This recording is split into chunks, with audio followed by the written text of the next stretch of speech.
Go'zalim, uyat bo'lib ketsa kerak. Shunday retseptdan keyin keks qilishni bilmayman desangiz, videoni saqlab qo'ying. Hali ko'p kerak bo'ladi. Mani yo'qotib qo'ymaslik uchun obuna bo'lish esdan chiqmasin. Ramazon va ro'za uchun juda ham ko'p retseptlarni rejalashtirdim.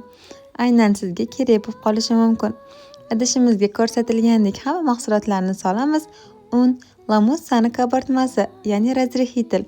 Juda ham sifatli va idealni. Bu meni tanlovim. Va qoliplarimizga quyib olamiz. Chiroyli bo'lib pishib chiqqan kekschalarimizni endi bezashga o'tamiz. Xohlasangiz pudra, xohlasangiz shokolad, xohlasangiz mevalar bilan bezab qo'ysangiz bo'ladi. Bu sizni xohishingizga qarab. Men bo'lsa bugun ichini konfi va chiroyli dasturxonbop qilib bezashni o'rgataman. Shunaqa qilib kekslarimizni ichini o'yib olib, konfi bilan to'ldirib chiqamiz. Va ustini krem bilan bezab olamiz.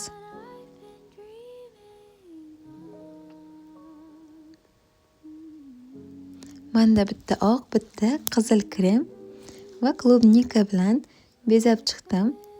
Yoniga bo'lsa shunaqa yaltiroq shayrikchalardan sepib chiqamiz.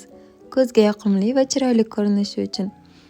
Shokoladlisini bo'lsa oddiy shokoladni eritib qo'yib oldim va uni ham mevalar va pista uni bilan bezab chiqdim.